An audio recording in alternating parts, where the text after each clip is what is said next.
today we have the privilege to go through maybe one of the biggest, most important, and most beautiful discoveries, theoretical discoveries in modern physics, which is the Dirac equation. Okay, this is a very special situation. It didn't happen many times in the history of physics, where single individual, very elegant and simple idea was capable of both solving a long-standing problem, but also opening a path, first of all, discovering and predicting unexpected things like antimatter, for example, and also basically paving the way to quantum physics. So the standard model, which is our standard, our gold standard for physics, was enabled and probably conceived at this moment when he understood how to write a relativistic Schrödinger equation, which is basically the problem that he was out to solve. But before we get there, let me first remind you of a few things we did last time. So last time we looked at the Klein-Gordon theory. This is English. When I'm in this class, I always start from there. Okay, last time we saw the Klein-Gordon theory. This was a 1/2 d mu phi minus m over 2 phi squared. Or we could make it, even make it complex. Okay, and then the 1/2s here disappear. I wonder if anyone knows why we make these 1/2s disappear when it's complex. But in any case, this was the Klein-Gordon theory, and from this we obtain Hamiltonian. Okay. So the Klein-Gordon Hamiltonian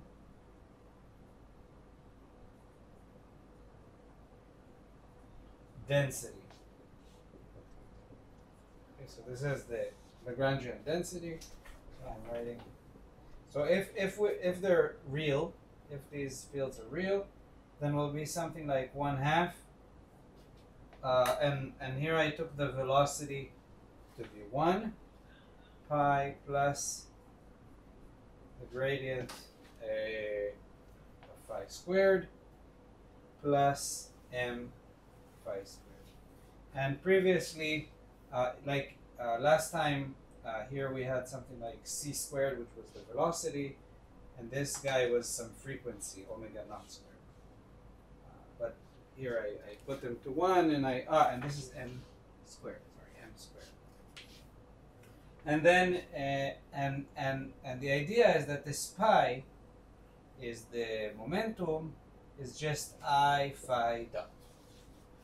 Okay, that's how we associated it, and this was a path to quantize this field theory. This is a classical field theory, and now we're quantizing it. And how do we quantize it? Well, we use the idea that pi, like the field phi of x, and the conjugate momentum psi at point y do not commute, and they give I times delta 3 of x minus y. Okay, so these could be, okay, this could be even in time. And then using this idea, we can use number operators. Okay, so we can transform from position and momentum to ladder operators, and then we write phi of x is equal to the integral d3. So if this is without time evolution, for example, then this is cubed, and then we have 1 over square root of 2 omega p, a dagger p plus, AP, a dagger of minus p, and pi of x is p squared p, 2 pi cubed, square root of minus 1 over, minus omega p over 2 times AP minus a dagger minus p. And these latter operators have the commutation relation a of p, a dagger of, say, q, okay, like this, is 2 pi q delta 3 of p minus q. And this is just a corollary of this result here, this assumption. This is not a result. Right? This is an assumption. This is how we quantize, and this just follows through. And then we see that the Hamiltonian h, which is the integral over this h, becomes d3p over 2 pi cubed times omega p times a dagger p AP plus infinity. Okay, and I didn't mention, but this omega p here is defined for what I wrote over there. It's p squared plus m squared, so we get the relativistic field theory that we wanted. But in a moment we'll kind of explain where the trouble is. And this infinity was constant. Okay, so that's why we allowed ourselves to throw it away. And we had a well-defined vacuum, right? We can define a vacuum as a state. So AP on the vacuum is basically 0. And we looked at correlations, and we saw that they're causal. And the point I want to start this class is actually with a mistake I made in the previous one. So one of the things we saw was Noether's theorem. And for the complex case, we saw that we can take phi to be some phi prime, which is e to the I alpha times phi. That's what we call a global gauge transformation. We're allowed, because everywhere in the action we saw that phi appears with phi star. And then the question was, what is the associated current? So I remind you that J mu, according to Noether's theorem, is d to d mu phi times delta phi minus J mu. J mu is a current that results from the transformation of the Lagrangian. That's it. And in our case, the Lagrangian is trivially unaffected, so the J is identically 0. And we're left only with this term. And for our specific case, there are two fields here. Basically, one can think of a sum. If there's multiple fields here, then you need to sum over all of them. In our case, there are two fields. There's phi and phi star. So we need to sum over both. And then one gets that J mu is I phi d mu phi star minus phi star d mu phi. Okay? And the mistake I made was that I called this thing a probability, like a 4 probability current. But this is not true. It's not a probability current. In what sense is it not a probability current? I remind you that when we're talking about a 4 current, then the time component is the charge, and the space component is the current of this charge. In particular, then the conservation of current right? The equation, maybe I'll write it here just to we don't have room. But this equation is basically, then this equation is basically just a continuity. In our case, this guy comes out to be I phi dot star minus phi star phi dot. Okay, and the problem with this term is that it can be negative. What this represents, so how do we make sense out of all this? This global gauge transformation is, and we will see that more later, is associated with particle number. And what this thing is giving us is basically the total charge. And this is showing us that this theory has particles and antiparticles, and the total charge in principle can be negative. So nothing prevents this quantity from being negative. And therefore, we cannot interpret this continuity equation as we do, for example, with the Schrodinger equation, as a probability. Okay, so we would want this to be some probability density. Now, how do we resolve this? So this thing is naturally resolved in quantum field theory. Okay, so quantum field theory solved this problem in quite an obvious way. And the obvious way,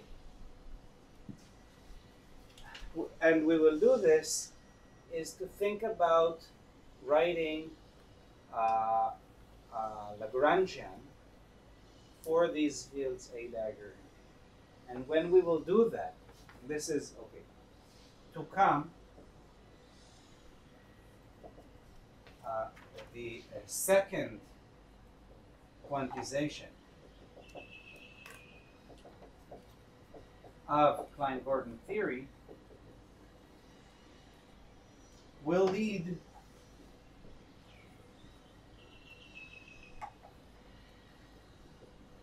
to an action which is something like, for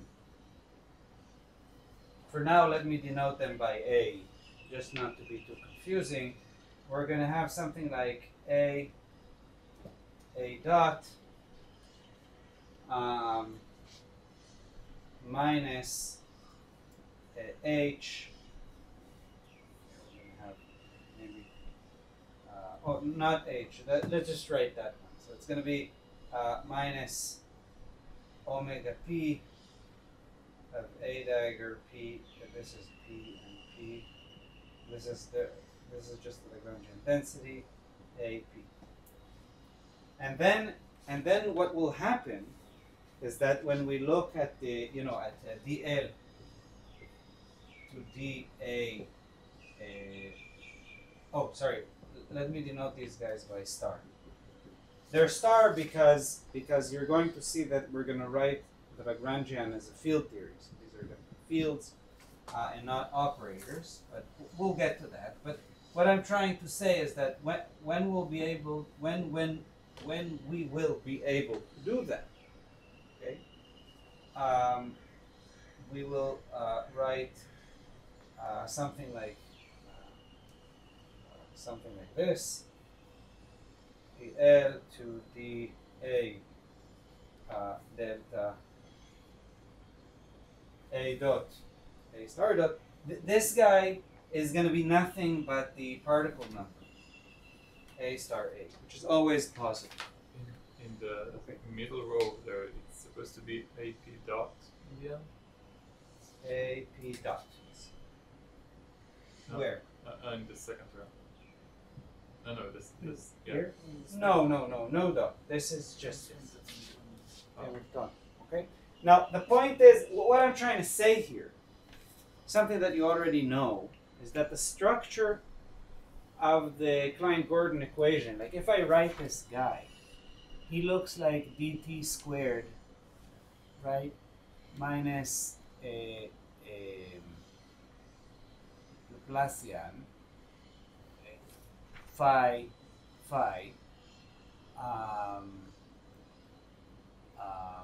minus m phi squared. Right?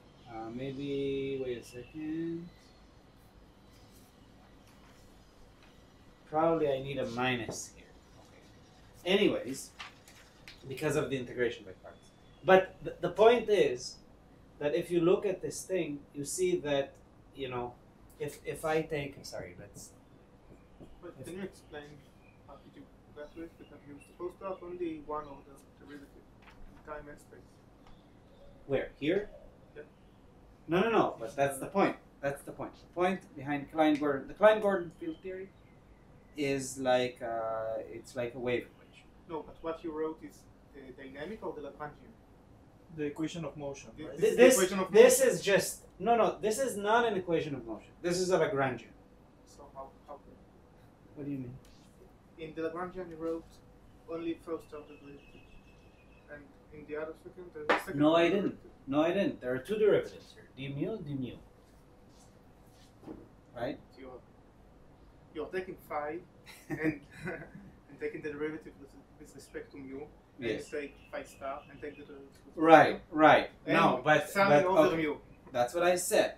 I did an integration by parts. Ah, So okay, we know okay. that this Lagrangian is actually sitting in a sitting in some integral, and I don't care right now about boundaries. Okay? Okay. Then I do freely. I switch between the two, and the reason it's convenient to do that is because then you can look at the equation of motion. You can do something like dl to d phi star, okay, and that will give you exactly, you know, the wave equation. Okay.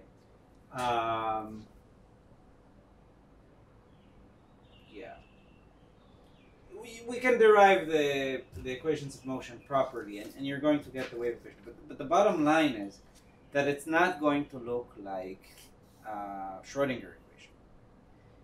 When you have this kind of structure, okay, you naturally get the Schrodinger equation, and we'll also see that. We'll see that, and then you can quantize this thing. So basically, what I'm trying to tell you is that quantum field theory, by quantizing these fields and diagonalizing the Hamiltonian, bringing it to a proper form, you see that these, we call them particles, but there really is a reason to call them particles because, they're, when you look at the Noether theorem, taking say AP to some e to the I alpha AP, or equivalently, you could take the real space guy. But here it doesn't matter because it's a global gauge transformation, so it doesn't really matter. If you do this transformation, you will find some sort of conserved current. And the conserved current in this case is indeed the number of these excitations. That's why we call them particles, because they are the thing that is conserved. They have a well-defined probability, not these fields phi and phi. Okay, this is kind of the point. Now the problem is that in 1925 or whenever, when Dirac started to think about this problem, all this didn't exist. They didn't have quantum field theory. He didn't know how to solve this, and very luckily we didn't know how to solve this because that forced him to look for a different solution.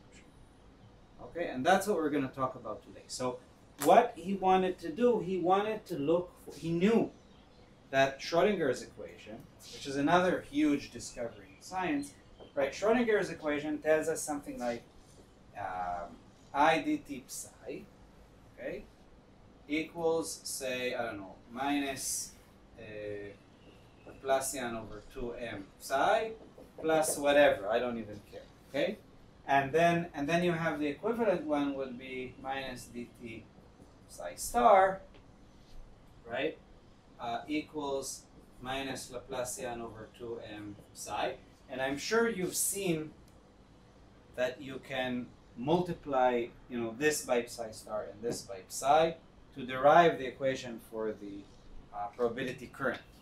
That's just, poor's man way of doing Noether's theorem in this case. Okay, so you understand that this is the kind of structure you want. But the problem with this guy, as we've seen in the previous class, is that it's not relativistic. It leads to a finite probability to find the particles infinitely far away instantly. It has all these problems. So obviously Dirac wanted to solve these problems. And people who just tried to solve this initially had all sorts of ridiculous ideas. So they know that they need a first derivative. So you could say, okay, maybe let's just write this equals to minus square root of the Laplacian plus m squared acting on psi. Okay, so this is like a possible solution. But this is a horrible, horrible operator, right? It has derivatives to all orders. It's highly non-local. It's a disaster. Okay, so this, if you like, this is really the kind of state of mind that Dirac started from. He's looking for some sort of operator that can obey this kind of linear relation, such that if I apply the Hamiltonian twice, okay, and I'll get to that in a moment, it will give us something that looks like, this equation. So if I apply this twice, for here, I apply it twice, I get minus dt squared psi is equal to minus Laplacian plus m squared acting on psi. I just apply the Hamiltonian twice. Okay, and that's what we're looking for. So we're looking for a clever way to take this square root, not the stupid, straightforward. And that's where Dirac's brilliance came in. Okay?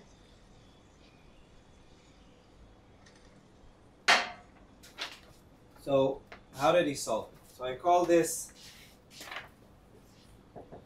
Dirac's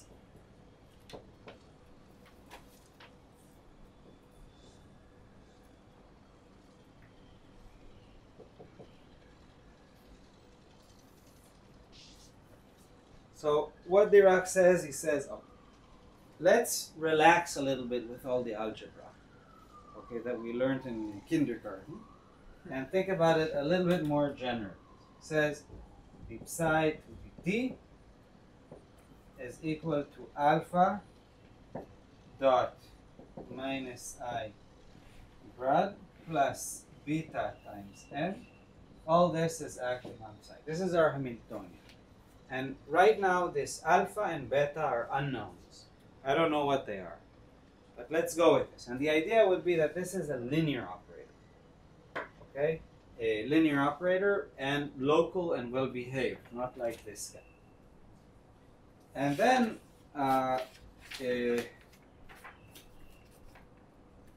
as we did over there, we can just apply the Hamiltonian twice. So we can write minus d squared psi dt squared is equal to alpha minus I grad plus beta m squared times psi. We want this to be equal to minus Laplacian squared plus m squared acting on psi. That's what we want to demand, basically. So let's write what this is explicitly, without jumping into too many conclusions.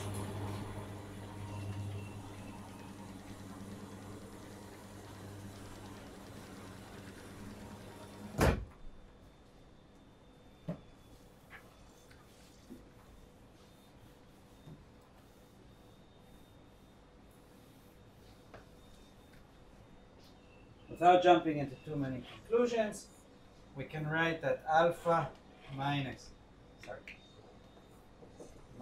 I, here there's a dot product, okay, plus beta m squared is equal to, here there's a dot product. Okay, so this is, so the first terms are obvious, like I open this guy, so I get here like alpha, I didn't mention this, by the way. When I write alpha vector, right, there is like an alpha x alpha y, and alpha z. And we have this beta. All of them are unknown. Okay? For the time being. Now let's open this guy. So the first terms are the ones we're looking for. We have alpha x squared dx squared minus alpha y squared dy squared minus alpha z squared dz squared plus beta squared m squared. But then we have additional terms, right? We have, for example, the mixture between these terms in here. So we will have something like alpha x alpha y plus alpha y alpha x. Okay? Dx dy minus, say, alpha x alpha z plus alpha z alpha x times dx dz. Okay? Minus alpha y alpha z plus alpha z alpha y dy z, and then we have minus I alpha x beta plus beta alpha x times dx minus I alpha y beta plus beta alpha y dy minus I alpha z beta plus beta alpha z dz. Okay? And we want basically this to be equal to dx squared plus minus dz squared plus m squared. So this leads us to the conclusion that, okay, so first thing what can we say about these alpha? Yeah, they're not numbers. Okay, we're not going to get away with numbers. That's when you're saying not numbers, you mean not C numbers or necessarily because they can be both numbers. Yes. So yeah, I mean not regular numbers, the ones we're used to from kindergarten. No need to be a clever clogs. Like in, did you ever watch Peppa Pig? No? No. So there's a kid, there's like the elephant kid. I don't remember his name, but he's like super smart. He knows everything. Every time someone asks like a scientific question or something, he immediately gives the answer. And then they always say he's a clever plug. No, let's be commoners, you know. We're not, we don't know Grassmann variables and stuff. We will in the next lecture, but for now we don't know them. So this is very weird. Of course, for mathematicians, you're right. Like Grassmann was already known, and you can represent these guys as Grassmann variables. But the bottom line is that these alpha I, alpha j need to obey something we call the Clifford algebra. And alpha I beta is equal to 0. And then alpha I squared, okay, and then beta squared is equal to 1. And so this is called Clifford algebra.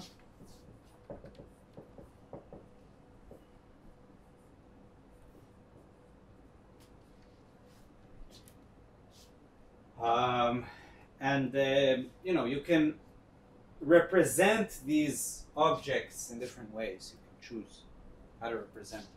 You can do it in many ways.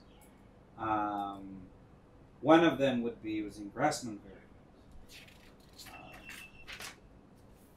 But the point is that regular C numbers can't obey this condition, and that's his ingenious idea, that he understood that what the way we're used to thinking about things, we need to relax that and allow ourselves to think more generally.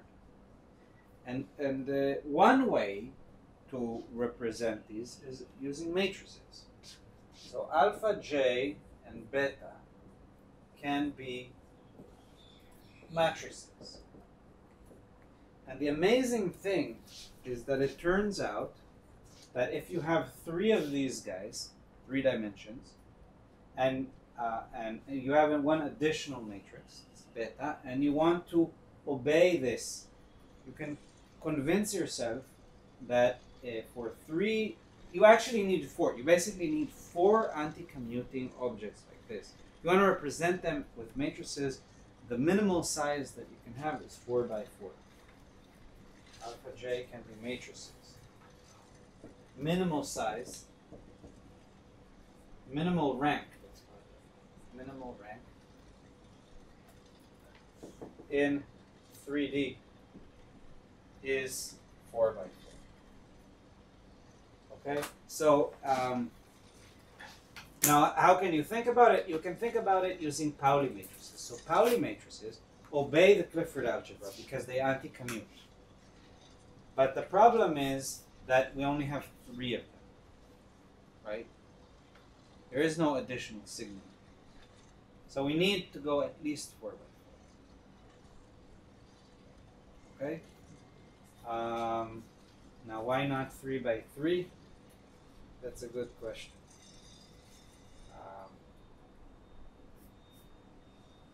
I don't know if the Gelman matrices can. Probably not. Probably they can't be brought to this form. But that's basically the point. So we understood that if we want to write a well-behaved Lorentz invariant or relativistic, let's put it that way, wave equation, which is equivalent to the Schrodinger equation, we are forced to use matrices. And as it will follow, in this way, he basically discovered, or I don't know if it's called discovered, he explained the origin of spin and of antimatter in one shot. Boom, just like that. And all just because it's trying to do write a relativistic theory. So if we want to represent them in this way, one representation, there are many representations. You can transform between different representations. But one representation would be to use, these would be identity matrices, which are 2 by 2. Let me even maybe write it 2 by 2. 2 by 2. So beta would just look like, tau z. We can think about this like tau z cross identity in 2 dimension in a 2 by 2 space, and then these sigma guys, not sigma. Sorry, what am I talking about? These alpha j guys are basically sigma j Pauli matrices, which would be tau x cross sigma j. That's one representation which obeys this algebra. What is tau? Tau is also Pauli matrices, which I distinguish from these Pauli matrices with their different spaces by calling it tau and sigma. So I don't know, what is your background? You're doing a master's here? Yeah. With what group? Eliason. With? Eliason. Elia. Okay. So then, for example, I'm sure you're going to encounter graphene at some point, and in graphene, this 4 by 4 structure also emerges naturally because you have 2 Dirac points, but you also have spin. So, sometimes, in fact, you have more than that because you also have sublattice. Sorry, spin is unimportant here because there is no spin orbit coupling. So you have sublattice, but you also have two different what they call values. So then often if you want to distinguish, you know, the valley degree of freedom from the sublattice degree of freedom, then you use like tau for one and sigma for the other. It's very common. Okay.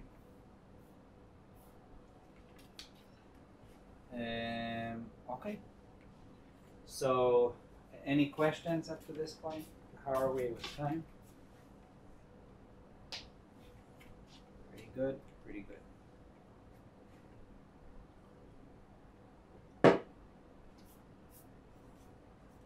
No questions? It's quite elegant, right? Okay. So, wave solutions of Dirac's equation. Let's get acquainted with this. So what we need to do now is we need to write some sort of spinner. It's called a spinner. So psi of x, as it appears in... Okay, let me write the equation for a moment. So, okay, I have it here. So you see this is the equation. So we need to understand exactly what we mean. What we mean is that psi is going to be something like, you know, psi 1, psi 2, psi 3, and psi 4. Each one of them is a function. This is what we call a spinner.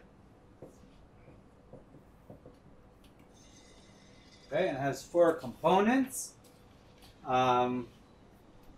We can interpret it requires, you know, to work in the right basis and so on, but you can interpret like these 2 components as, you know, 2 spin components of, say, particles, and these 2 spinners as holes, or something of that sort. Okay, or antimatter. But we'll see more of that later.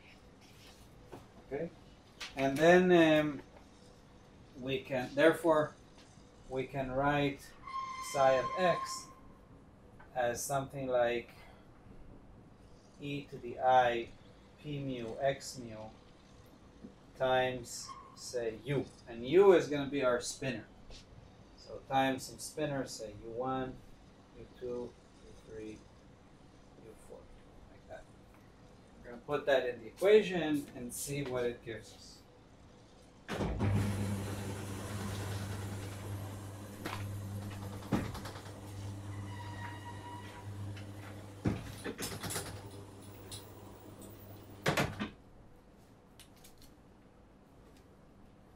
So, and p mu, right? P mu is something like, you know, E, P0 or E, which is the energy, and P. And then P mu, oh, maybe it's like this. And P mu is E and P. Okay?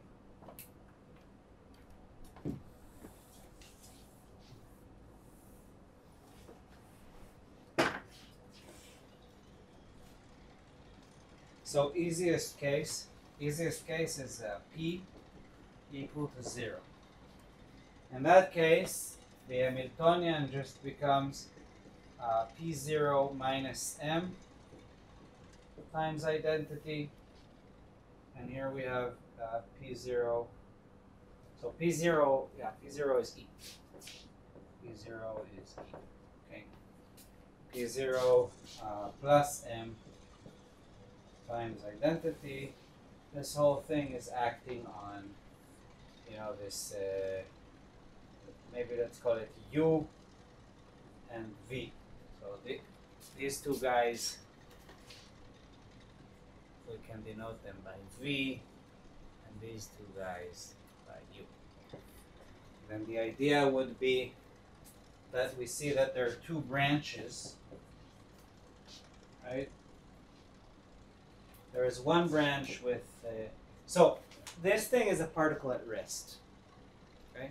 This means that we have a particle at rest, and we find basically two solutions. Okay,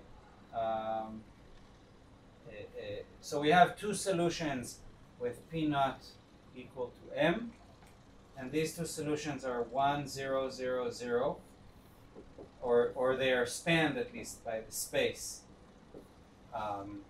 1, 0, 0, 0 and 0, 1, 1, 0, 2. Okay, and then we have another solution with P naught equal to minus M, which is the antiparticle. 0, 0, 1, 0, and 0, 0, 0, 1. And in principle, we can boost these solutions to a finite momentum state. We'll discuss how to do that exactly. But these in principle give us basically everything we need. But let's continue anyway and look at some other examples. This shows us that on the energy axis, when we look at P0, we have two solutions. One with negative mass and one with positive. Now let's give them some dispersion. So another thing we can do is look at the case of P not equal to 0, but M equal to 0. That's also a case which is relatively simple. Then our Hamiltonian looks like P0, P0, sigma dot P, sigma dot P. And this thing acts on U and V and equals 0. So we basically have two equations, P0U plus sigma. By the way, when I write just a constant, I don't specify a matrix, it's assumed that it's proportional to the identity matrix. Okay, so you have to be careful with that because sometimes it becomes tricky. Times V is equal to 0, and then P0V plus sigma dot P U equals to 0, and then we can take the difference and sum of these equations, okay, and we can define new fields which are like phi, what did I call these guys? Okay, let's call them chi. I apologize in advance with naming stuff. I'm not sure I chose the most consistent and best notations, but I think it's simple enough to follow.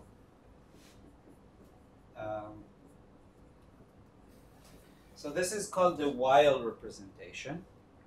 So you can think about this thing actually as a transformation, because these are 2x2 spinners. And before I was asked about this tau basis. So there's a unitary transformation that I can perform on this matrix, which would basically take these guys from the off diagonal to the diagonal. It's like block diagonalizing this Hamiltonian. And that would be exactly tau x. If I apply tau x on both sides, it is going to switch, it's going to transform these guys. Sorry, not tau x.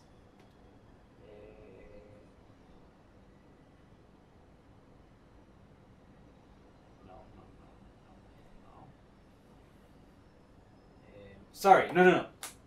The transformation is not tau x. The transformation matrix is 1 over square root 1, 1, 1 minus 1, which is exactly what I wrote here. Okay, that's the unitary transformation. But the point is that now it's a 4x4, so each one of these guys is just an identity matrix. Okay, I multiply this on both sides, and it's just going to transfer these guys here. And this is exactly the transformation that you see. It's like a Hadamard gate. It's like a Hadamard gate. It is. It's a Hadamard gate, but 4x4 version. Yeah, that's true. But the point is that when we change the basis, it's basically, we're not looking anymore at these you know, particles and holes anymore, or particles and antiparticles. We're now looking at the this is called like the helical or the Weil representation. And but let's continue the solution, and I'll explain exactly what the difference is.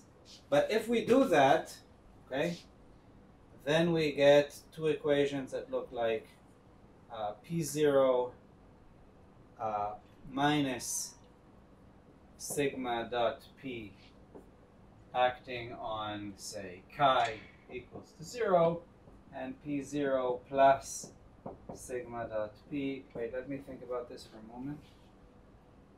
No, it's the other way around. This is minus, this is plus, eta equals to 0. Okay?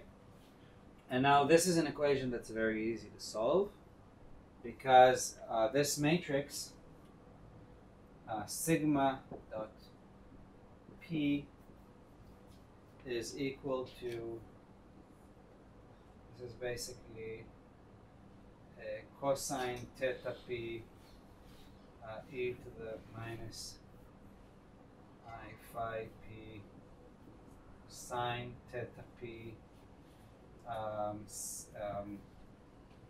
e to the minus I phi P sine theta P and cos and minus cos theta P. And this thing is diagonalized. This matrix is diagonalized by a matrix which has the structure U. Maybe I'll call it like U, like this, not to confuse it with the other guy, which is cosine of theta pi over 2 minus cosine of theta P, sorry, not theta pi, theta P over 2, and then we have e to the,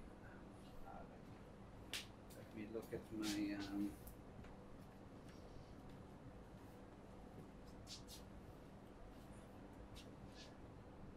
minus I phi P sine of theta P over 2 e to the I phi P sine theta.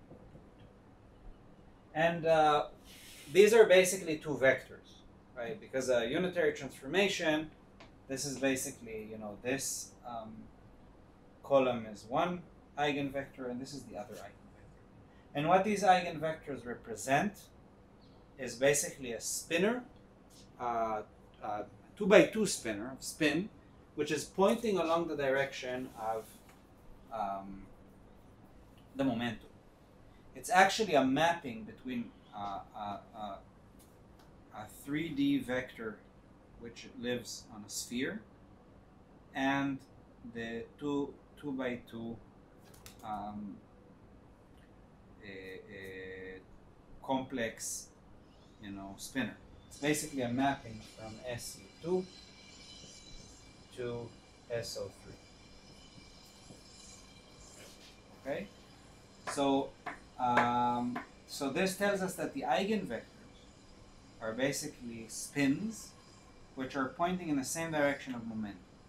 And the difference between these two things is who has negative energy and who has positive energy.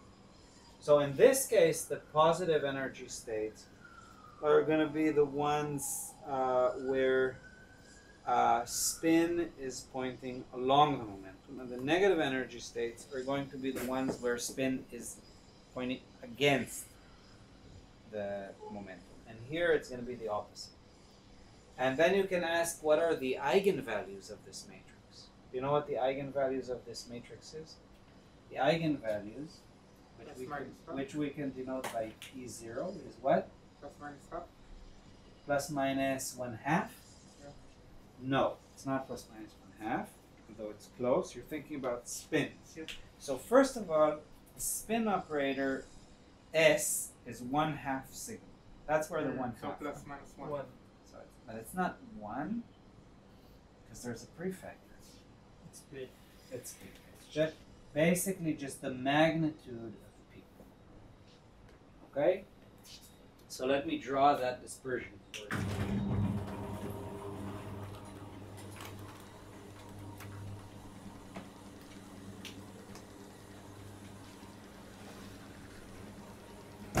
Soon we'll go on a break.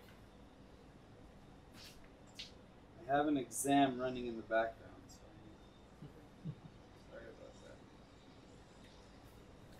that. It's a mess. Okay, so what we basically have is that these chi particles. SO3 is the Lorentz group. No. U3 is the Lorentz. It's the rotations. Yeah, it's just okay,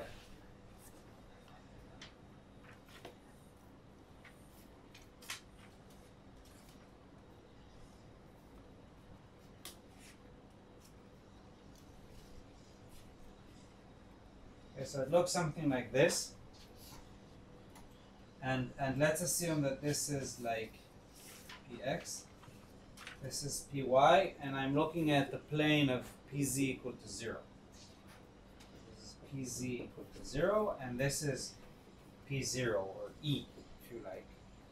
Then what I have is that here the spins are pointing along the momentum direction.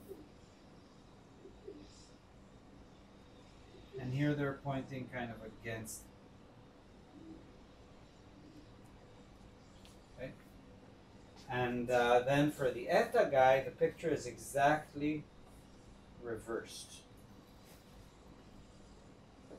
0, px, y. I have the same dispersion. This slope here is basically just this cone. It's called the Dirac cone.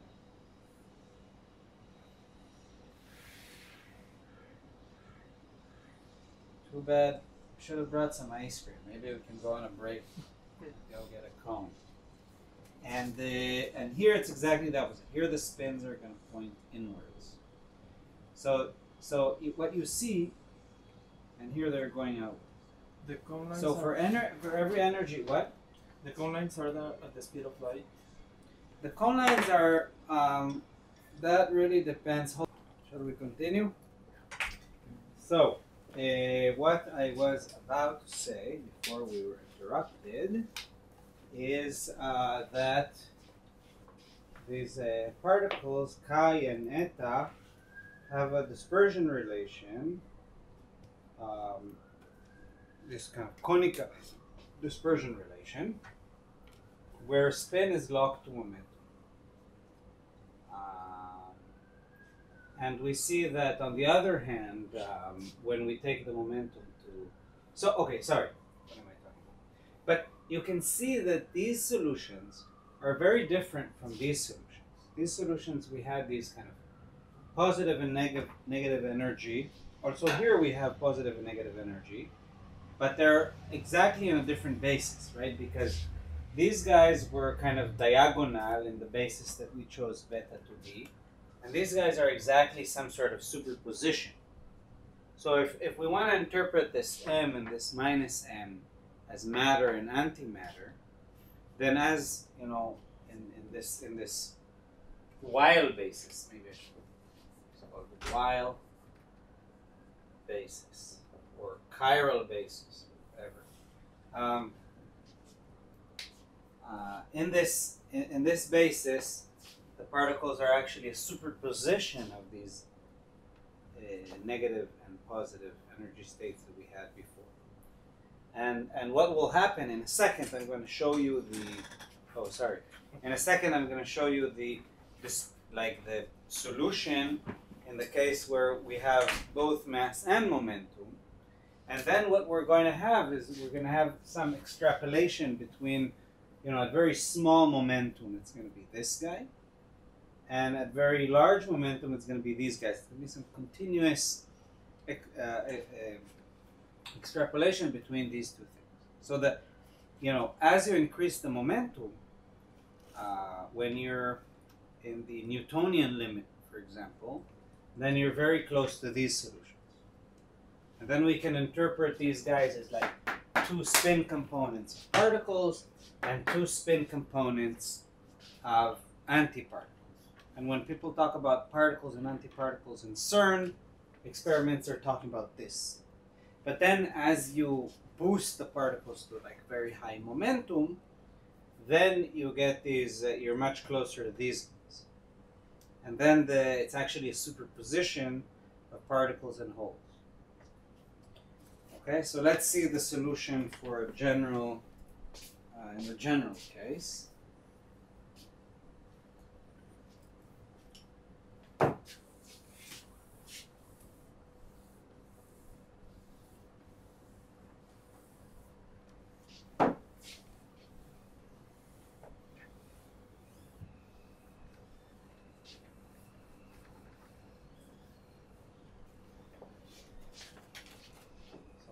P not equal to 0 and M not equal to 0. Then it's not so obvious, we need to diagonalize a 4x4 Newtonian, but we can still do that. So we have chi1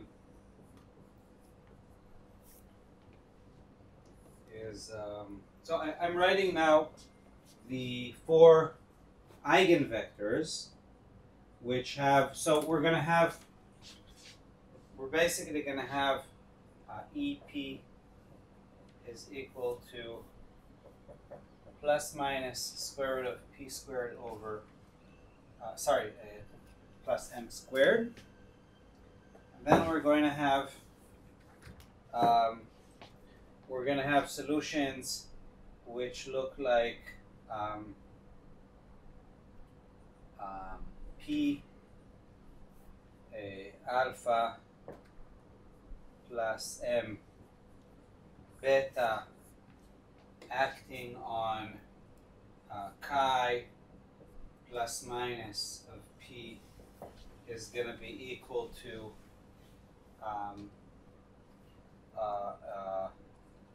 plus minus EP, and then we're going to have another set of kind of particles which are these eta particles, which are also plus minus EP. So for each, and these can really be interpreted as time-versed partners, or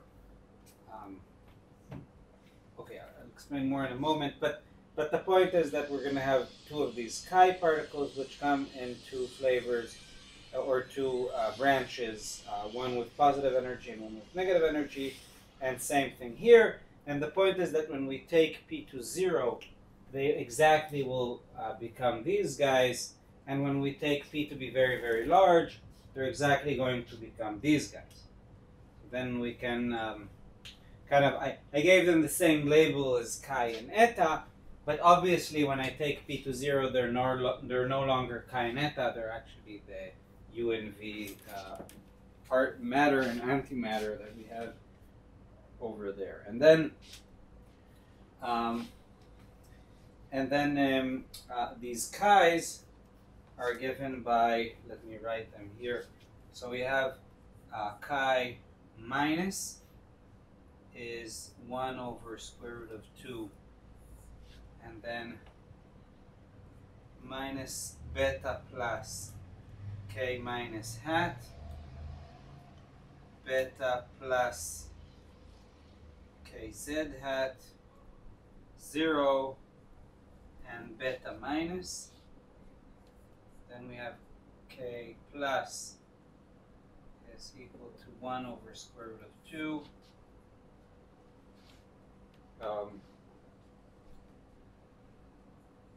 Beta minus k minus hat minus beta minus okay, z hat I hope I didn't make a mistake here. 0 beta plus. And then we have eta, bless you, 1 over square root of 2 is minus beta plus, okay, z hat minus beta plus, okay, plus hat beta minus 0. And then the last one is eta plus is equal to 1 over square root of 2. And then we have beta minus, okay, z hat, beta minus k minus hat, beta plus, and 0. And so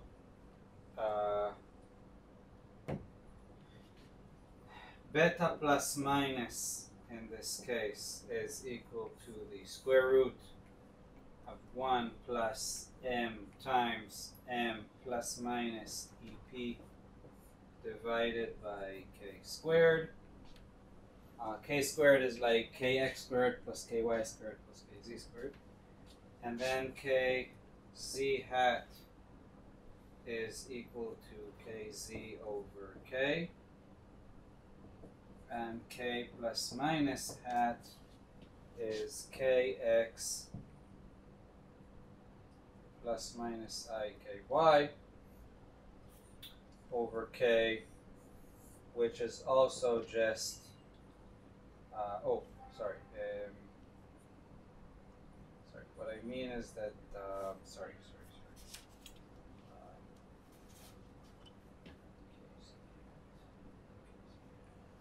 yes, yeah, like this. And this is also equal to e to the I phi k, if you like, if you're working on with polar coordinates. And then the dispersion now, let me plot the dispersion here. Instead of being these kind of cones, they're going to be cut off at some mass. So particles are kind of Newtonian down here, as you already know from here. And this is 2 times the mass. 2 times the mass. Okay? Now, a few properties of these chi's and etas. Properties of chi and eta, which you may find useful. Okay, so first of all, the way I've written them, they're all orthogonal to one another. So chi alpha dagger chi beta is equal to delta alpha beta. Same thing for the eta dagger alpha eta beta dot is delta alpha beta, and chi dagger alpha eta beta is equal to 0, and alpha and beta in this case are not the alpha and beta we had before, they're just plus minus. Okay. And then we also have that chi plus minus dagger gamma beta, chi plus minus is equal to eta dagger plus minus beta eta plus minus. Now this is the beta from Dirac's matrix, okay? M over EP, and then chi dagger plus beta chi minus is equal to chi dagger minus beta chi plus is equal to minus P over EP, and eta dagger gamma naught, gamma naught. I keep writing gamma naught because I messed up.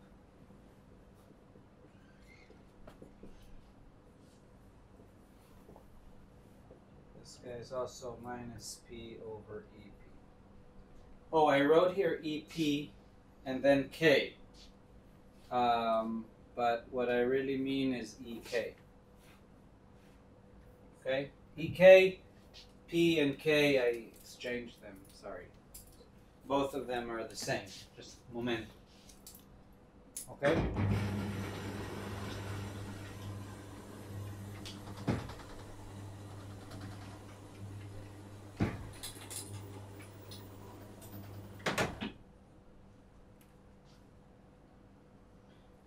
And then we can define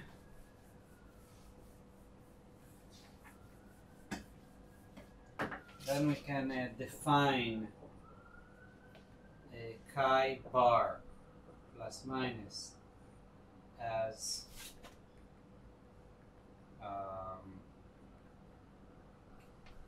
chi plus minus dagger times gamma naught. And same thing, eta bar plus minus. This is the definition, is eta dagger plus minus gamma, not gamma, beta. Okay? And then you can summarize these things easier, like gamma bar plus minus. Gamma plus minus is equal to eta bar plus minus eta plus minus is equal to plus minus m over EP.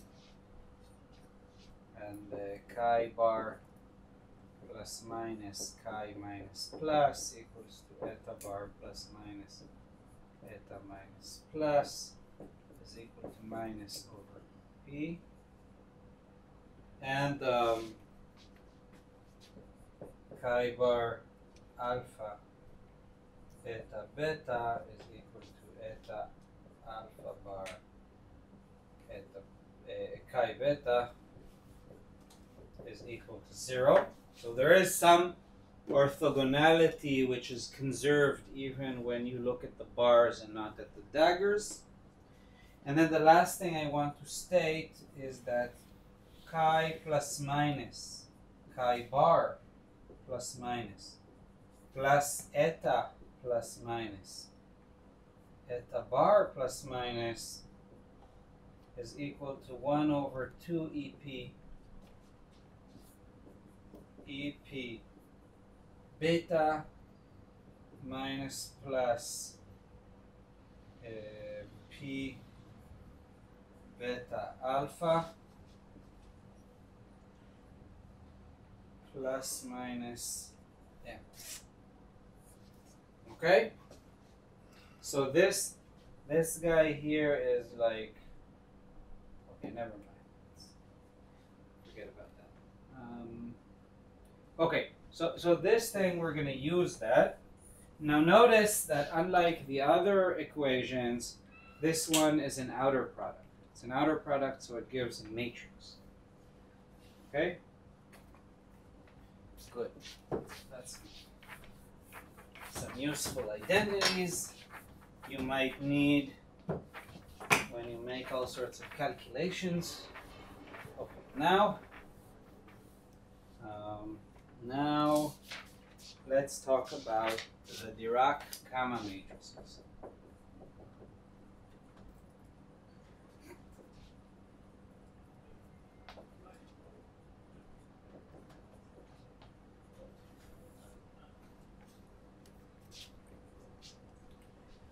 So it is customary to define. So typically people don't use this alpha and beta. They use something called gamma matrices, and they're defined as follows. Gamma naught is equal to beta. Gamma j is equal to beta times alpha j. Okay? And then we can define a 4-vector gamma mu is gamma naught gamma j. Okay? And we can define gamma mu as G mu nu gamma nu. Sorry, sorry. G mu nu gamma.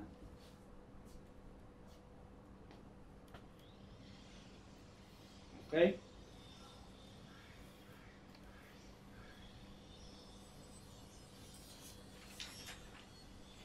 And therefore, using this notation, I can take, originally I have d to dt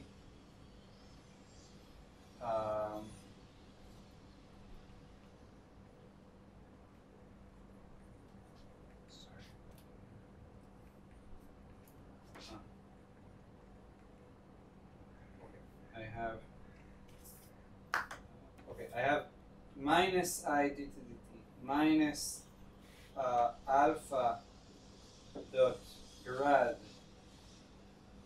plus minus m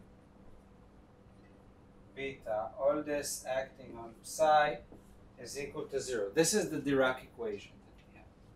So I can multiply the Dirac equation by beta from the left, okay? And I get the equation I gamma mu d mu minus m is equal to psi. Okay, that's much more elegant. Okay, so this is the Dirac equation written in terms of the gamma matrices. And you'll find that often in the literature, when vectors are contracted with the gamma matrices, they are slashed. So it means that, for example, instead of writing gamma mu d mu, people write just d slash. You'll see that often. Or if you have gamma mu p mu, then that'll be just p slash. And what they really mean, this guy is a matrix. It's a sum with px along gamma 1 and py times gamma 2 plus p3 gamma 3 plus energy times gamma 0. Now I want you to notice that gamma naught, okay, is Hermitian. But the other gammas, gamma j, they're actually anti-Hermitian. Okay, it's very easy to show. Someone want to explain to me why it has to be that way?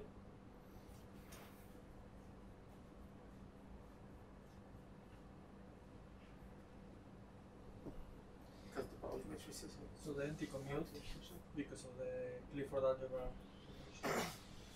No. It's because this thing is basically a Hamiltonian. So the whole point is that this is a matrix. This is a time derivative of the wave function times a matrix times the wave function. If we want it to be probability conserving, then this matrix has to be Hermitian. It means that alpha and beta are Hermitian.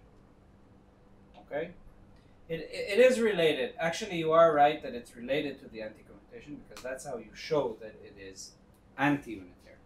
Right. But the first step is to argue that these guys are unitary, are Hermitian. Sorry, did I say this is anti-Hermitian? Not Hermitian. So the point is that then if they're Hermitian, then you see alpha j, like beta alpha j, written over there, dagger, is alpha j beta because they're Hermitian, which is equal to minus beta alpha j. Okay, so it's a combination of the Clifford algebra and the fact that they must be Hermitian. Okay.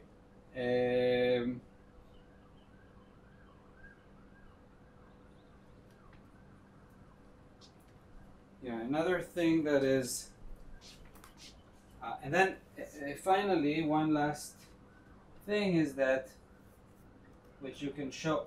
So from this, you can conclude that gamma j dagger is actually equal to gamma naught, gamma j, gamma naught. Or you can even argue that gamma mu dagger is gamma naught, gamma mu, gamma naught. It works for all four components.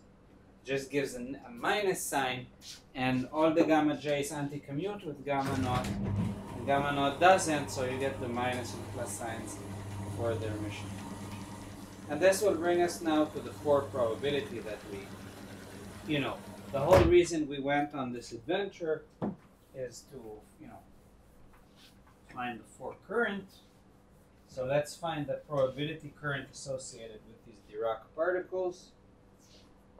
For probability current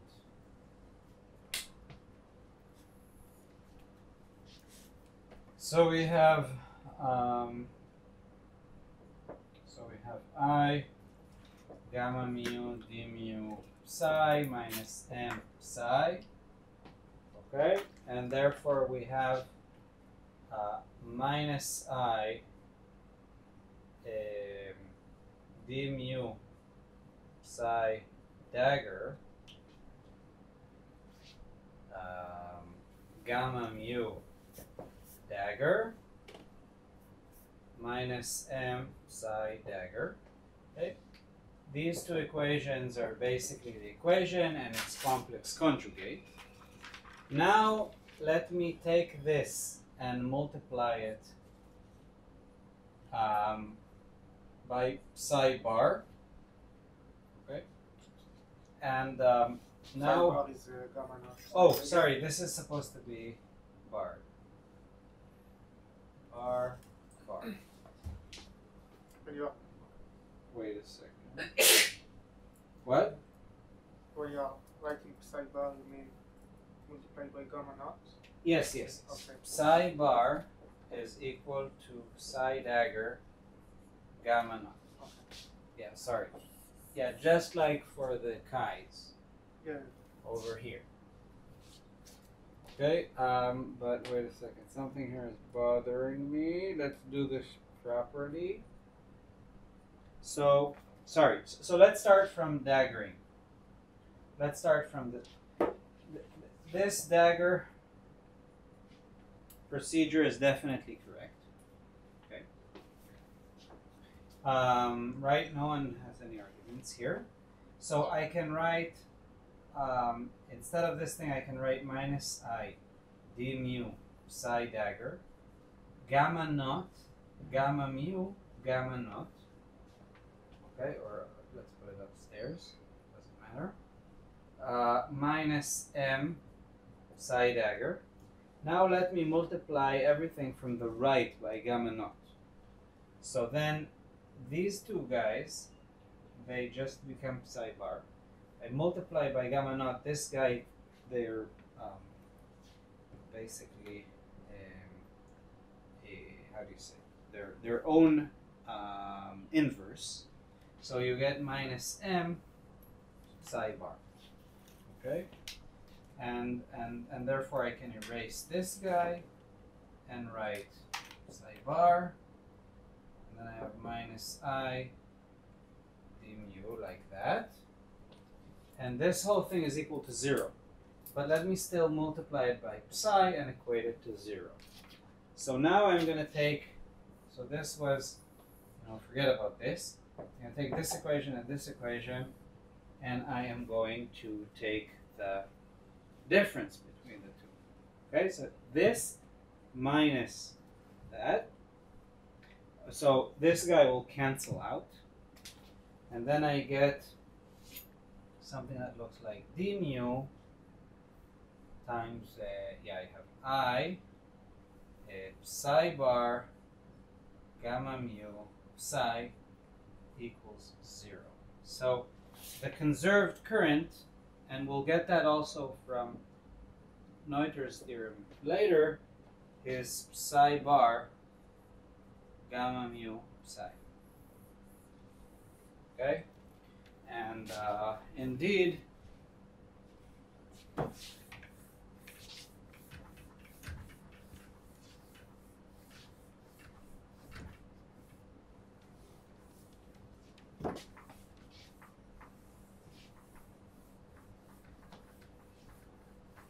so we see that in Dirac theory, the bilinear, this bilinear, so J0, that's basically the charge. That's psi dagger psi, which is positive, definite, and so on and so forth as we want it. And then J, the current, is just psi dagger alpha psi.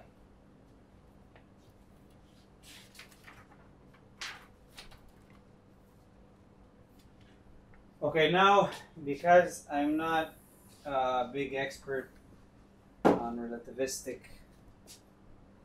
field theory, I'm not going to dwell too much into this, but you know, I might as well just mention that this 4 current here, we expect it to transform like 4 vector transforms. Basically, we can boost it. So what we want to argue is that if I transform to a new basis prime, I can boost mu j nu, which is just psi bar, right? Gamma nu mu j nu psi. Okay, sorry, not j, gamma. So what I'm trying to say is that you can transform the gamma matrices. You can boost the gamma matrices. But you could imagine that this boost can also be performed on the psi's themselves. So I could take the psi and transform it. So I want to assume that there is something like psi prime of some component j and p. So j would be like the component of the spinner. We have like 4 components. This would be the component, and p is the momentum. Okay. Then I want this to be equal to S, say JL, some matrix, some unitary matrix, which is a function of the boost. Okay, and that gives me P psi L of the boosted P. So this matrix takes care of the of the components of these different psis, and this takes care of the momentum boost. So from this thing, I'm not going to, derive all this algebra. This is like a Lie. This is like there's a Lie group associated with this continuous transformation. I'm not going to get into that, but I just want you to know that one can do that. One can obtain, some relation is equal to, this boost gamma nu. And and you need to search, like, what are these matrices? And if you have them, then you can perform the Lorentz boost as a unitary transformation on your wave function. Okay.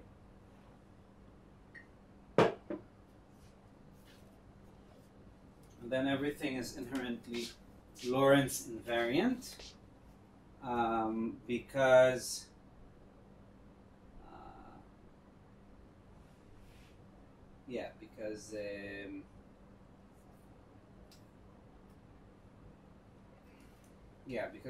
because of the structure of the Hamiltonian or the equation, it's explicitly Lorentz invariant. Okay. Yeah. Now, and I want to talk about the properties of Dirac matrices. How much time do I have, by the way? So there are 16 independent combinations of Dirac's gamma matrices.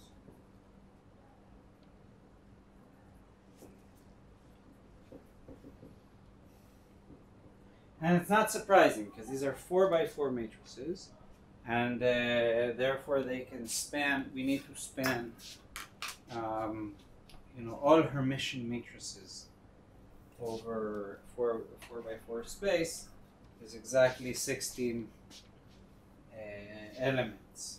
The off diagonal has to obey Hermitianity. So then we can group them. So we can group them according to symmetries. So the identity and gamma naught are basically scalars. Okay. Then there is gamma 5, which is what we call a pseudo-scalar. Explain maybe later what I mean by that exactly. So here we have 2, here we have 1. Now what is gamma 5? I didn't mention what gamma 5 is. Gamma 5 is I times gamma 0, gamma 1, gamma 2, gamma 3. Okay? Then we have I gamma j, that's a vector with 3. Now you can see that gamma j has the same symmetries as momentum, right? Because when I write it here, see, I times d mu is momentum. So that means that, for example, it's odd under inversion and odd under time reversal. Then gamma has to have the same symmetries. Okay? And using this, we can kind of work out what are the symmetries of different bilinears. And that is extremely useful. I'll talk about that in a moment. But anyway, we can construct another. By the way, right now I'm constructing all Hermitian matrices. That's why I multiply this by I, it makes it Hermitian. But it doesn't really matter. Here we also have 3 of these guys. And these guys are different from these guys, multiplied by gamma naught. And then we have gamma I, gamma j, which also has 3 combinations. And then we have gamma naught, gamma 5, which is 1 combination, and gamma 5, gamma j. Just 3 combinations. Together that gives us 16. And each one of these groups has a different distinct symmetry. Okay? Now when is this useful? So one of the papers I wrote in 2019 was about superconductivity in Dirac semimetals.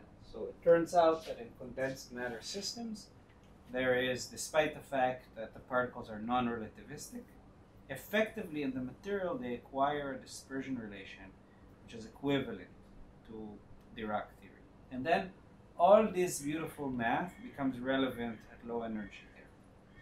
And we were thinking about the question, what happens if you have a superconductivity in such a compound, and in particular how ferroelectric or polar phonon modes couple to the Dirac theory.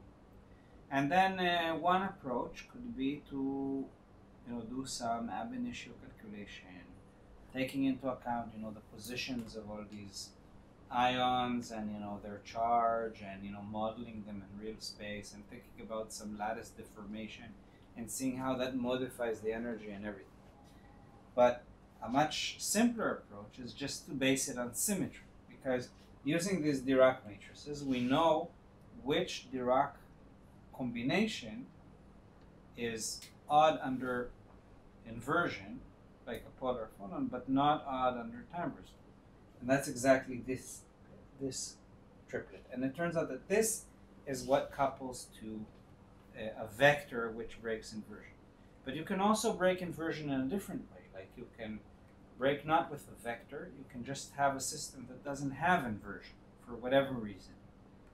Not in a direction. You see, when I put a vector in space, there's like, you know, there's a direction. I'm pointing somewhere. And that breaks inversion.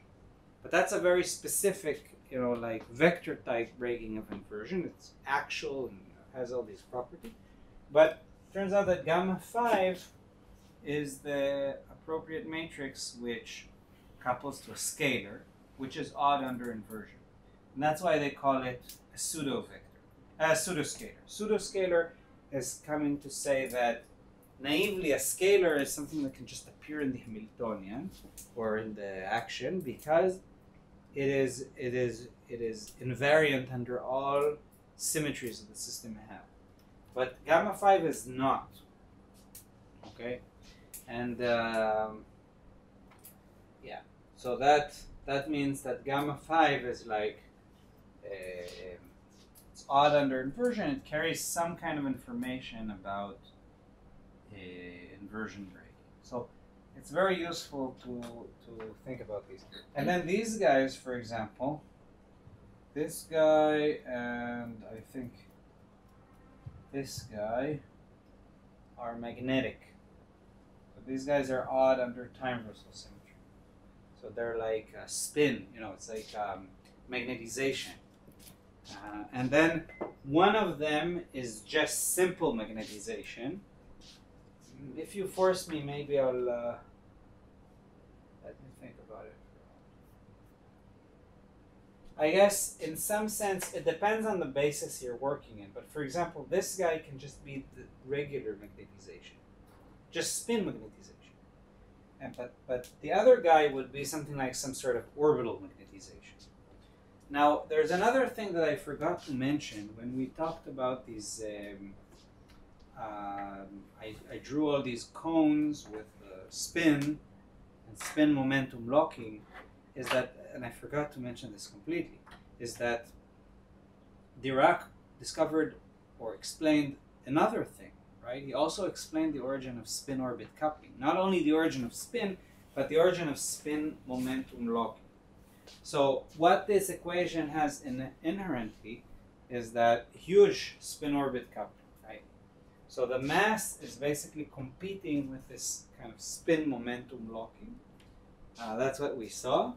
And that gives you exactly this spin orbit coupling. And for that reason, spin, for example, is not a good quantum number, but close to the bottom of the band, M, maybe I'll give that as an exercise in your, you can make an expansion, like in small, like M, you know, like P over M is a small parameter, and then you can derive, you know, Schrodinger's equation and then the correction, which was spin orbit coupling, and like Zeeman coupling, like everything is somewhere hiding in this equation. And maybe last thing I'll mention is that in condensed matter systems, one thing that is interesting is that you can have much more than that. So turns out that you know, nowadays people are talking about quadratic band touching points, where you have particles with 3 half angular momentum, or line node Dirac systems, where instead of having a node at a point, like 2 cones touching, you have them on a line, and all sorts of stuff. I wanted to add a few more quantities that if we define gamma L as some combination gamma mu gamma nu, where L is 1, 2, 3 to 16,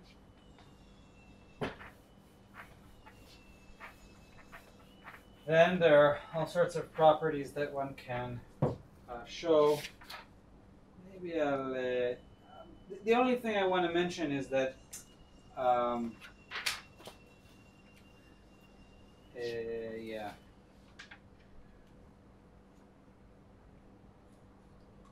Is that these gammas are like a complete set, in the sense that any matrix can be spanned. Like you can write something like X is a general matrix, then you have sum over L 1 to 16 XL gamma L, and then these XLs are just 1 over 4, I guess, the trace of, you know, gamma L dagger and X. Okay, so you can treat them as a complete basis. What is the difference between, say, gamma L1 and L2? No, it's just, I didn't specify them exactly, but I showed you that there are 16 independent combinations. So this L runs over all these 16 combinations. What I'm trying to say is that all these matrices are independent. Okay, they're like independent vectors that span space. The space is basically SU4. These are the, like there is the trivial identity and then the 15 generators of SU4. Okay. Now,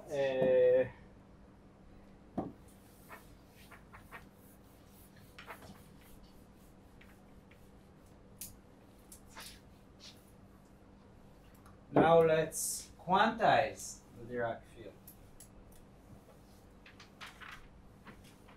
So the equation is already quantum, okay? But what we're going to do now is like second quantize.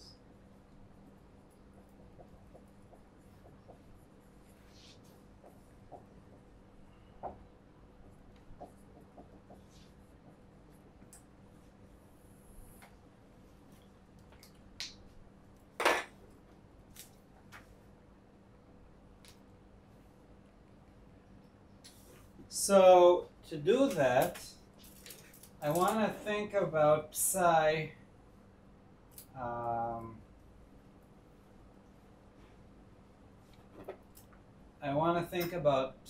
like a classical field. So I would argue that the Lagrangian density I want to think about is psi bar I d slash minus m psi.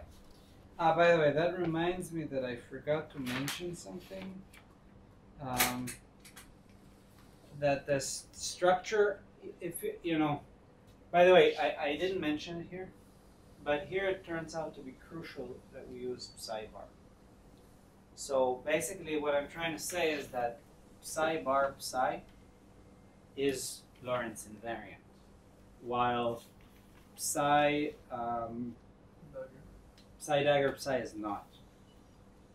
Okay, and that's important that we write the Lagrangian in this form, such that the mass term here,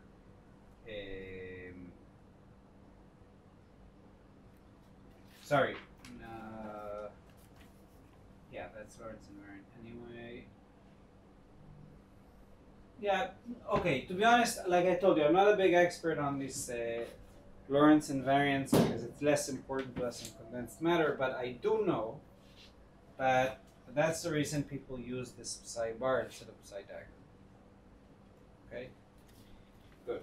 Now,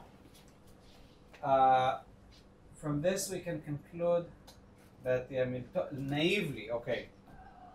So we want to transform to a Hamiltonian in order to quantize it. Okay? So that would be equal to VL 2D psi dot, right? So in our case, this would give I psi dagger. Okay, because if we take yeah, because psi bar has gamma naught. Okay, good. So this is pi. This is what we want to identify as the conjugate momentum. And then we get that H is pi dt psi minus L, which is equal to psi bar I gamma dot plus M psi, which is completely fine. Okay, and now what we could do is we could continue along the lines of what we had last time. So, you know, we could write psi and pi. So we could write something like psi of, say, x is equal to d3p over 2 pi cubed. Now the point is that we need to diagonalize this Hamiltonian. Okay, so how do we diagonalize Hamiltonian? We write them in terms of these. So we write e to the I px, and then we do a sum alpha is equal to plus minus. Then we open a p alpha chi alpha of p plus b p alpha eta alpha of p. So basically, these a's, now we have like a dagger, b dagger. Then a dagger, for example, creates one of these a particles, which come in two flavors like positive energy and negative energy, and same thing for the b daggers. Okay.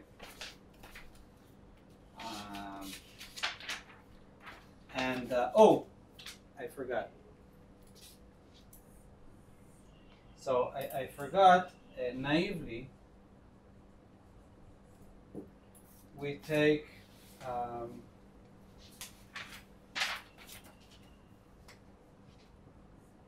now this psi of x and pi of y, which is just I psi dagger, okay, to be equal to I delta 3 of x minus y, right? That's how we did the quantization last time.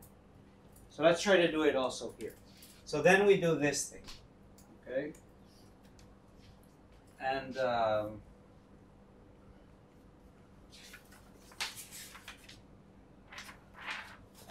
we use, as before, we have A P alpha A Q beta dagger is equal to B P alpha. Oh, wait a second, I made a mistake here, didn't I? Wait a second. No, this is, wait a second. Wait a second. No.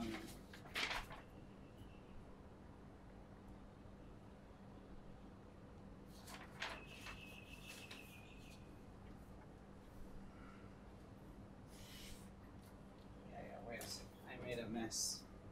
I'll have to correct this in my notes. Sorry. There's a big mistake here. So what we need now is to take this plus a dagger minus p alpha chi chi dagger, right?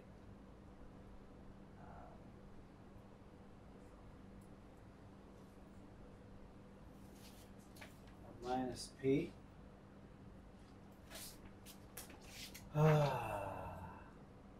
Okay, you'll forgive me. I might need like a bit of time to work through it.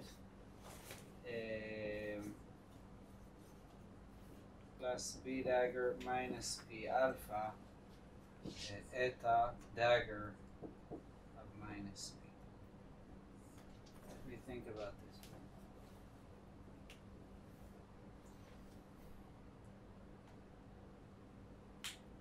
Okay, and psi dagger is the equivalent one. Okay. Okay.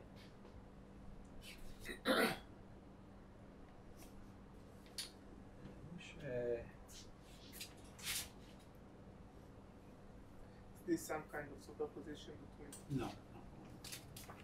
No, I don't need to do this. No, that's not true. Let me think. I don't need this.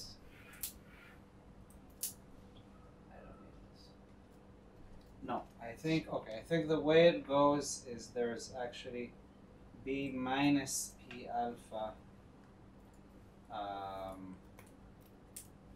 eta alpha of minus P. I don't, you see, the point is that this is different because it doesn't have the structure of like P squared plus X squared. It has the structure of like P times X. And then you just need to write these, but for whatever reason, which I don't remember right now, these need to come with a minus P in order to work. Or maybe they don't have to come with a minus P. Maybe it's just more convenient to write it that way. I don't remember. You'll see in a moment why it's important, but basically, the point is that now we have this commutation relation P alpha A dagger Q beta is equal to B P alpha B dagger Q beta is equal to, as we had before, 2 pi cubed delta 3 of P minus Q delta alpha beta. And then if I put this in the Hamiltonian, if I plug this thing in here and you know, use the fact that they're eigenmodes and they're orthogonal to each other and all that business, what I'll find is that this guy is equal to d3p over 2 pi cubed sum over alpha equal to plus minus alpha EP A dagger P alpha AP alpha plus B dagger P alpha BP alpha. And this result looks fine, right? Looks good. We have, as before, we have a bunch of particles, okay, which are going to be conserved in this particle number excitations, and each one is weighted according to their energy, right? But do you see a problem here? There's actually a very catastrophic disaster going on.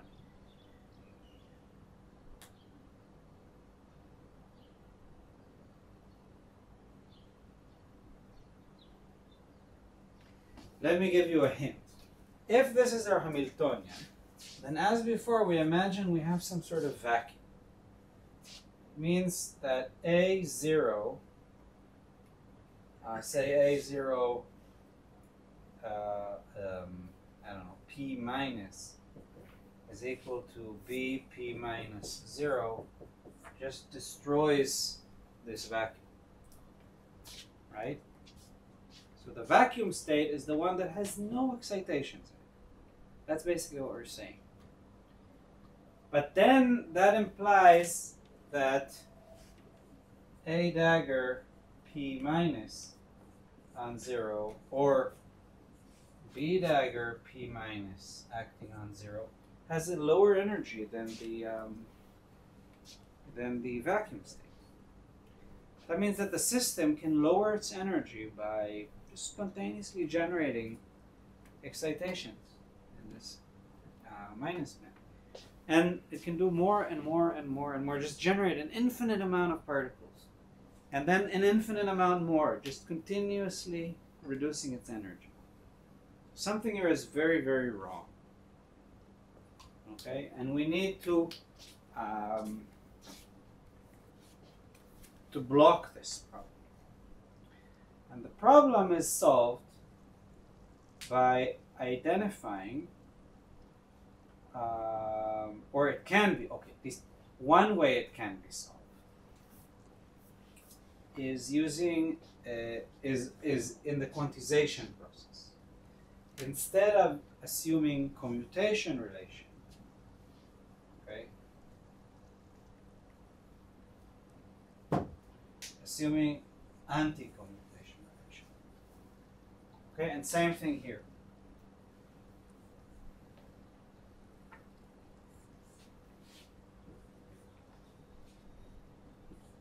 So just like that, okay, now why does it make a difference? Well, first of all, if you have a commutation relation like this, then the amount of excitations you can generate is blocked. Now, if you remember the dispersion, it still is true that if I look at a vacuum, imagine that you have this dispersion relation. Okay? And, you know, this is the negative energy states. You still have an infinite amount of, you know, all these states are basically populated by fermions. It's infinite energy again. But the difference is that now the system cannot lower its energy anymore. It's a stable vacuum. If we act, you know, if we act with another, if we try to generate one more of these particles, it will destroy the vacuum because the vacuum is full. Why does it destroy the vacuum? Because of this anti-commutation relation. This anti-commutation relation tells us that basically, you know,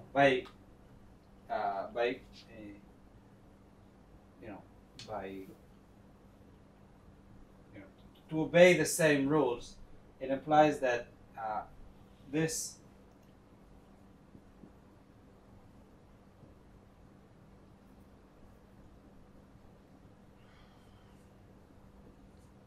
okay, it means that the appropriate commutation we need is actually anti-commutation, and this implies that A dagger P alpha squared is also identically zero.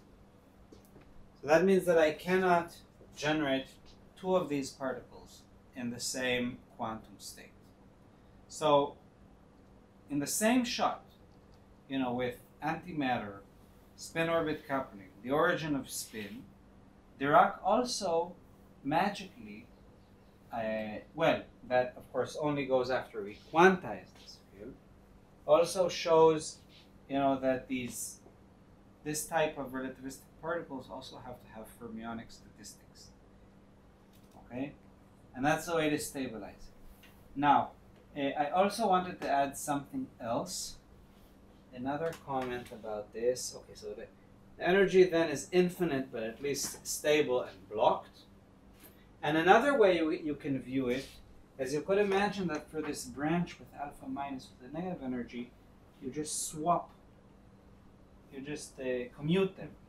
And if you commute them, you will get all positive energies, like we had for the Klein-Gordon theory.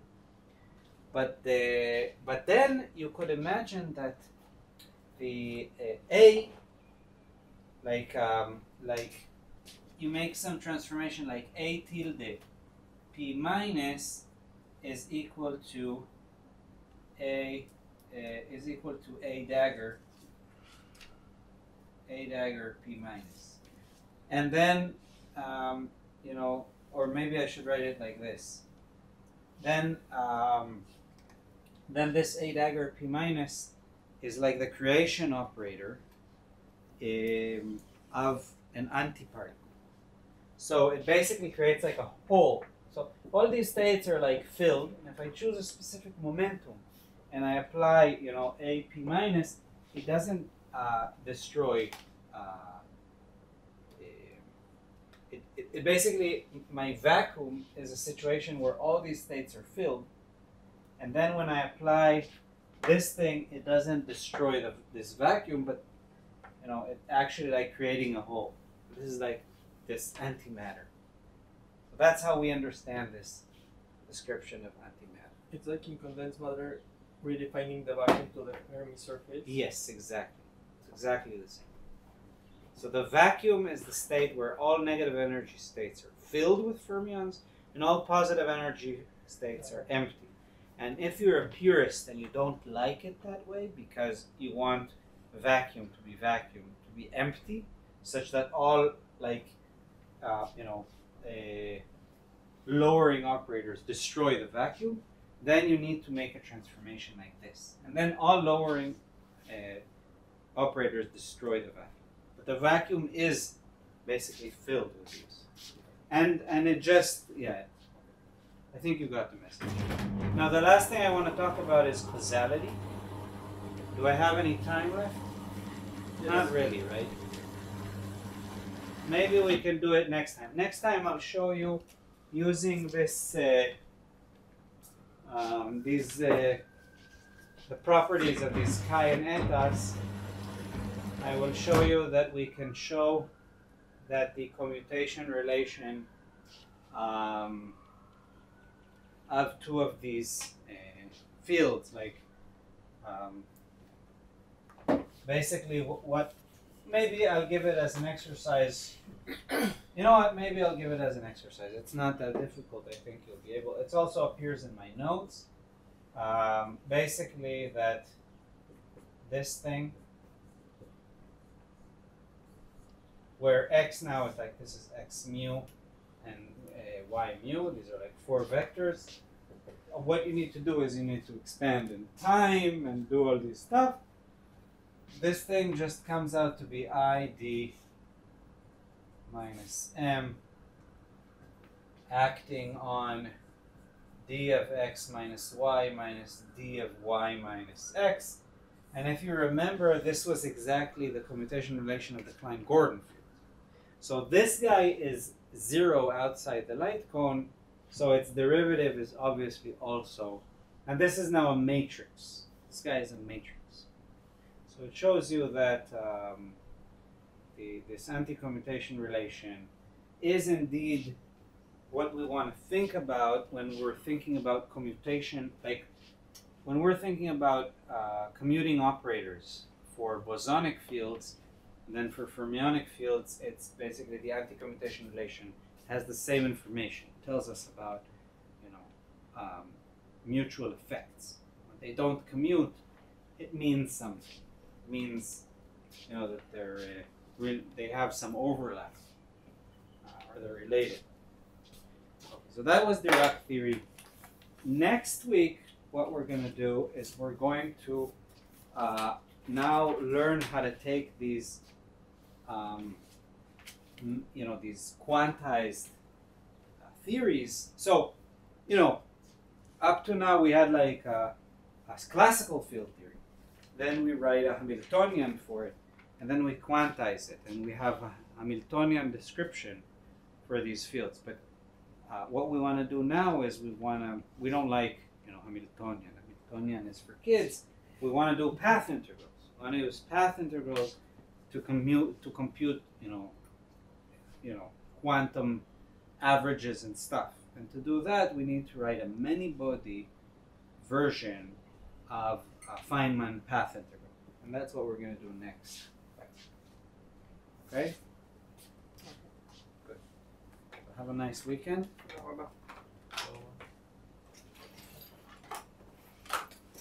And if you didn't notice, I uploaded the first exercise to my webpage, and I'll also upload an exercise for the Dirac theory.